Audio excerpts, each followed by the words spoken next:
Anarchists will commonly say that the definition of a state is having a monopoly on violence, that is the defining characteristic of a state or a government.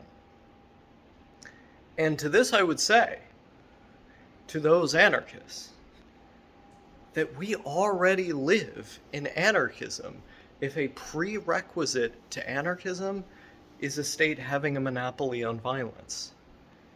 Because violence is widely decentralized at this time. It is widely bifurcated and distributed across many different individuals and groups. Namely, these various gangs that roam throughout the streets of this country.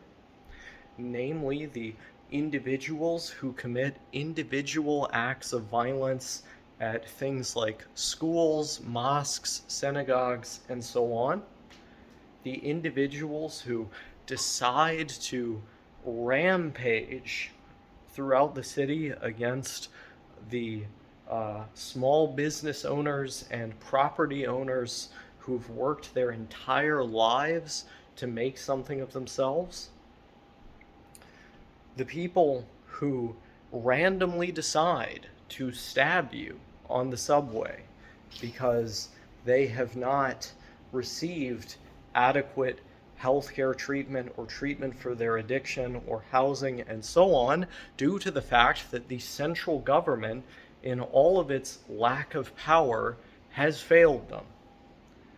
This violence, when you think about it, ultimately stems from the lack of power that the government has. If the government had so much power that it existed as this central monopolistic entity, it would be able to provide housing for those people who commit those random acts of violence. It would be able to provide health care for those people who commit mass shootings. It would be able to have a police force that is competent enough to quell the gang violence throughout this country. But it doesn't. It does not. And so, to those anarchists, I would say, we already live in anarchism. And I see these signs all over this city advertising that ideology, or graffiti amounting to as much. And I just have to think, the fact that that exists there in the first place is a sign of those people already existing in the system that they purport to want to live in. And I just have to be honest with you. I don't want to live in a system like that. I don't want to live in a world like that. You know, there's a little country in the middle of Latin America called El Salvador. And they've been making some big changes over the last several years. The main change that they've made that has been focused on the most by the media has been Bitcoin. To be frank with you, I don't really care about Bitcoin being legal tender. It doesn't really affect me either way. But the odd thing about the media picking up on that one change is that it seems to be like the least significant of the changes to the country.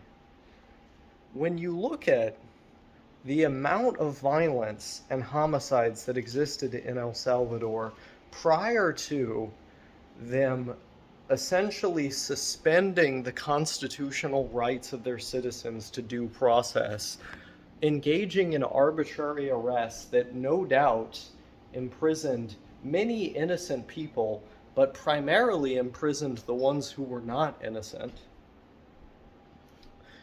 one just has to think, the data speaks for itself. You look at the police going through these known gang zones, these neighborhoods that are known for vast amounts of crime, knowing the fact that they all wear a uniform, they all have gang tattoos or some other way of displaying gang affiliation, they were able to arrest those people, placing them in these massive prisons, essentially preventing them from being able to commit further acts of violence throughout the country, and suspending their constitutional rights at the same time by preventing them from having phone calls or visitors, which kept them from further orchestrating acts on the outside from the inside, thereby reducing the amount of crime in the country. I look at all of this, and I just have to wonder, why are we not advocating for this in the United States?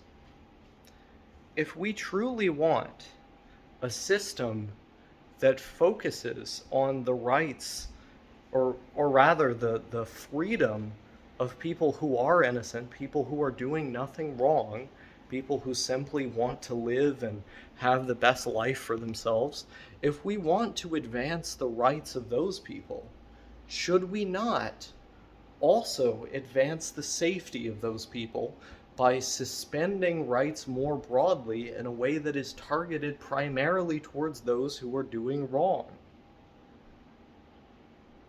You know, I consider myself somewhat of a libertarian. I am generally in favor of the government taking a hands-off approach to people's private lives. But that is only insofar as they are doing things that do not affect other private citizens. So, for example, I believe that drugs should be broadly decriminalized and also legalized. I believe the same for prostitution. I believe the same for various traffic violations. Because in all of those instances, you are doing things that do not bring harm onto others.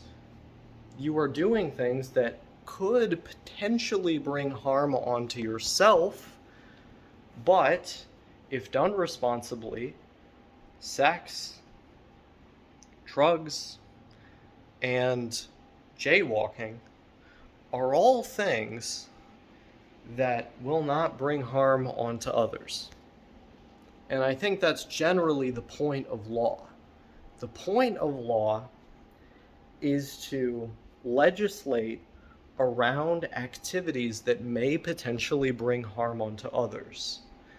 That is why you need a license to produce liquor. It is why you need a license to sell liquor. Because if done irresponsibly, you could potentially bring harm onto others.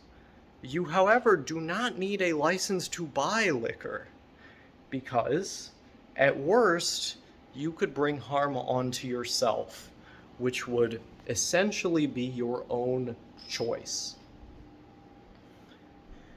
And in my ideal United States, the victimless crimes would not be crimes at all. You would be allowed to buy whatever kind of drug you want.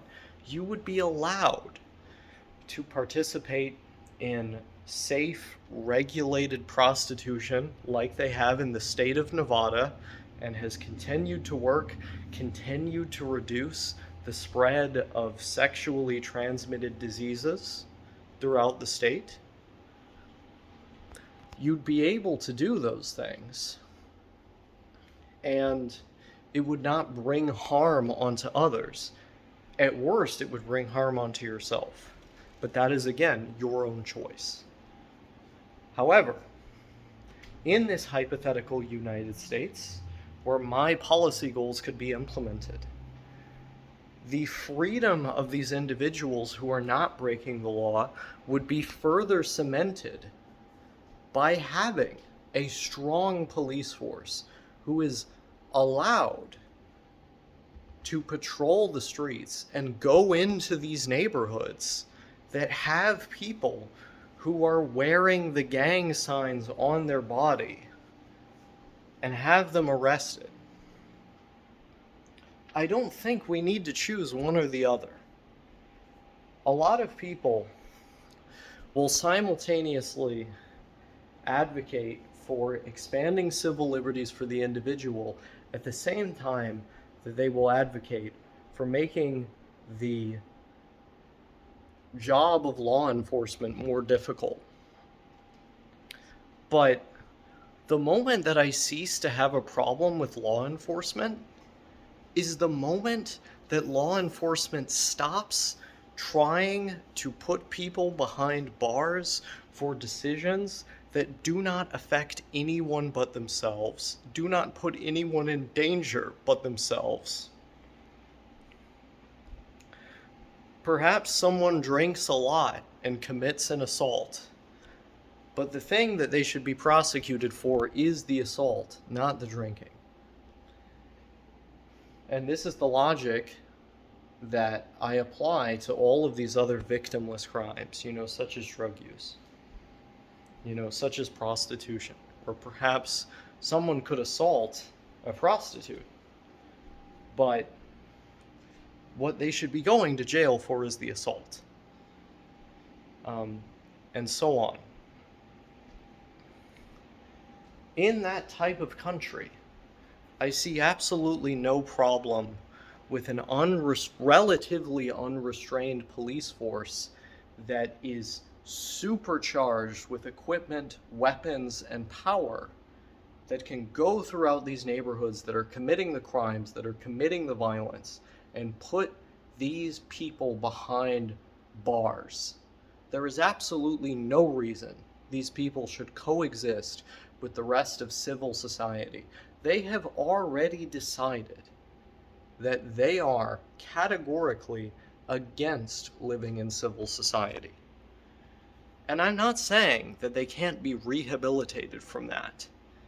I think there should be some kind of rehabilitative model in place to give these people opportunities in the future, give them a second chance, give them the mental health support that they need, but to do so with the recognition that they should be away from the rest of broader society so they cannot continue harming the broader society. We need to keep the people safe. And my problem so often with criminal justice reform is that it will recognize this fact that victimless crimes should not be crimes at all, and then go a step further and say, also the rest of the crimes should not be prosecuted to the same degree or prosecuted at all. We should cripple the police force to keep them from doing their job. No, they should be enabled to do their job. They should be encouraged to do their job. They should put more people who should be behind bars. Those bars that they will be behind should probably have better conditions and should focus on rehabilitating those people. And the government should also invest money in programs that will prevent recidivism. I can never say that other version of that word. And also prevent people from joining gangs or these other violent institutions in the first place. So you invest in communities with housing, with healthcare, with jobs, with after-school programs. You invest in the police force to keep them safer, and you legalize, tax, and regulate drugs to prevent these gangs from having one of their main sources of revenue. You legalize, tax, and regulate prostitution to keep these gangs from having one of their main sources of revenue. And you suspend the constitutional rights of the defendants who were involved in these gangs to further prevent them from being able to commit crime behind bars. But at the same time, while they are behind bars, you have to have some system in place to ensure that when they get out, they have opportunities, and when they are inside, they have a psychologist and team more broadly to address the problems in their lives. I think it is this holistic approach, which could actually be taken in the United States due to the sheer amount of wealth we have in this country, that will ultimately make us a safe country. But as of now, we are not that. And I think we are not that because we have not found this hybrid approach which will ensure freedom for the individual and punishment for the accused, for the guilty. We have not found this approach that will ensure civil liberties and public safety. And I think what I am advocating for will do exactly that.